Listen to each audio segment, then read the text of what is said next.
میں یہ ایک نقطہ آپ کو بتاؤں، میں اپنے بچوں کو یہ کہا کرتا ہوں کہ یہ جو کہا جاتا ہے نا، وہ جی یہ چیز بڑی مشکل ہے، جناب یہ کوئی جملہ نہیں ہے، یہ چیز بہت مشکل ہے، بلکہ یہ میں کہتا ہوں کہ مشکل ہے ہی نہیں۔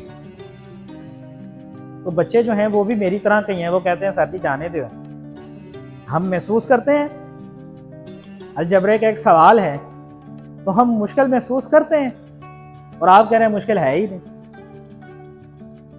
تو میں نے کہا جب ہم یہ کہتے ہیں نا کہ مشکل ہے، تو ہم اصل میں یہ کہہ رہے ہیں کہ اس کو سمجھنے کے لیے جو بیس نالج چاہیے وہ میرے پاس نہیں ہے۔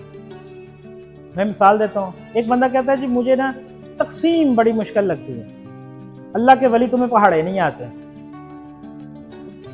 جب وہ یہ کہہ رہا ہے مجھے تقسیم مشکل لگتی ہے، تو اس کا مطلب ہے اسے پہاڑے نہیں آتے ہیں۔ تو کیا سمجھیں گے؟ استاد کے پاس جائیں گے تو وہ اسے تقسیم کا سوال سمجھانے بیٹھ جائے گا؟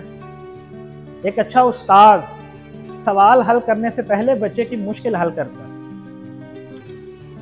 جب وہ کہتا ہے جی مجھے تقسیم نہیں آتی ہے، تو میں اسے تقسیم کے سوالات نہیں سمجھاؤں گا، میں یہ پتہ کروں گا اسے تقسیم اس وجہ سے نہیں آتی کہ اسے پہاڑے نہیں آتے، میں پہلے اسے پہاڑے یاد کراؤں، اس کے بعد تقسیم کے سوالات پہ لے کے آؤں۔